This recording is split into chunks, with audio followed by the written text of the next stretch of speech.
African Cup of Nations is around the corner. We are 5 days before the event starts, and it's going to be the 24 nations that will be competing for one cup final.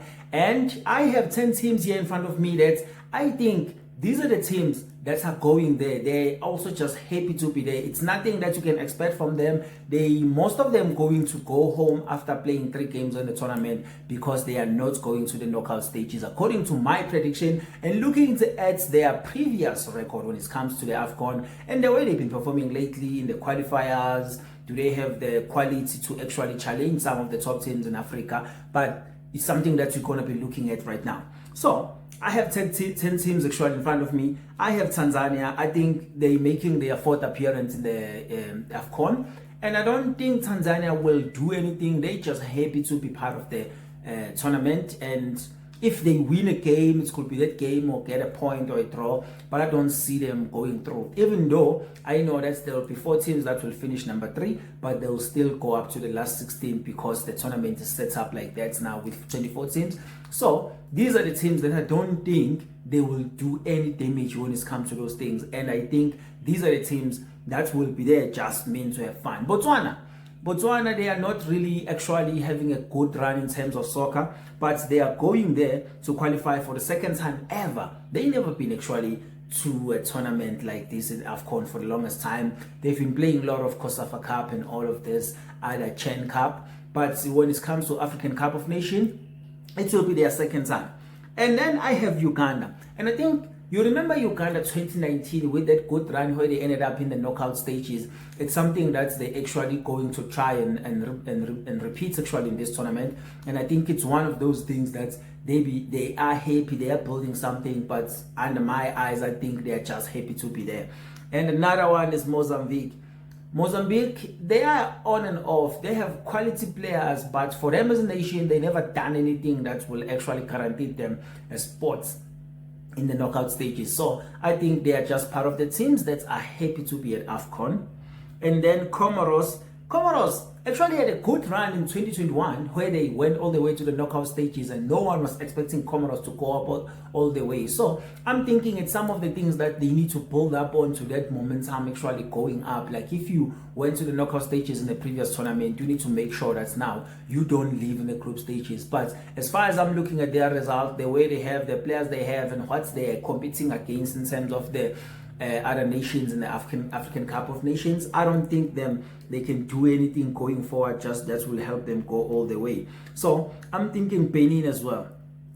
I think Benin kind of have like a good run, especially if you're looking at the qualifiers in Africa.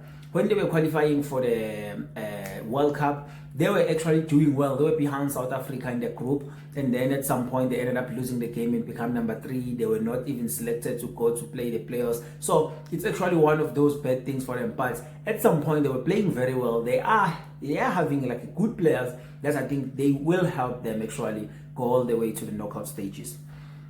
Then we have Zimbabwe. I think Zimbabwe is a team that has talent, but they don't have a structure. And I was looking at their squad.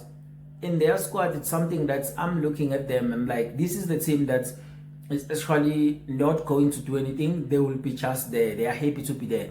And in their group, they have Angola, they have South Africa, and then they have Egypt. So I don't see them coming out of that group. Even if you want the best number 3, I don't see Zimbabwe being number 3 in that group because there's Egypt, South Africa, and Angola. And then Equatorial Guinea in 2015, they went to the semi-final. I remember even Pirates went in and bought the keeper from Equatorial Guinea. I forgot his name, but they were actually surprising everyone in that tournament. But other than that, they never done anything significant when it comes to the African Cup of Nations.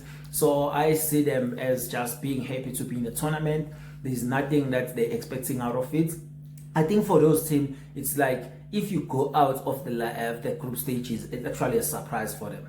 And then we have the last one, which is Angola. I think Angola, they've been playing very well in Africa. There was a time where Angola, actually, they were a formidable team. But now lately, the talent has dried up. And then they just one of the teams in Africa that are actually struggling when it comes to the tournament in Africa, like the AFCON as well. Even the Chen, they don't really play very well now. They are a team that's opposing that.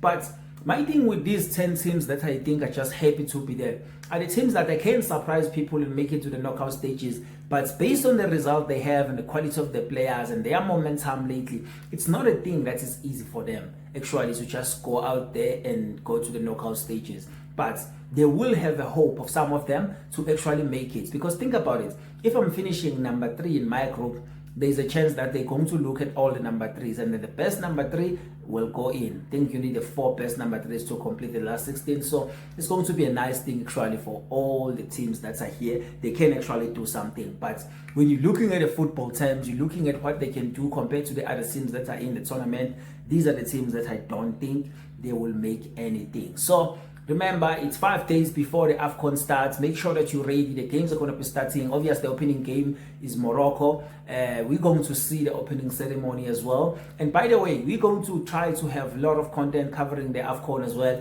while we keep on our regular schedule for our games and the videos that we post here. So we're going to post videos until the AFCON starts. We're going to be doing the countdown with the videos that we'll be posting, just looking at the different topics that are coming out of Africa. So if you're going to watching AFCON, make sure that you engage with me. Just go down into the comment and state what you want to state and say something, maybe say your suggestion. Do you agree with me that these are the teams that are there just to have fun, or you don't agree with me? So if you don't agree with me, go down to the comment and say your list of teams that you think are there to have fun. There is nothing you can expect from them. Click that like button, subscribe and share the video, and Mina, I'll see you on the next one.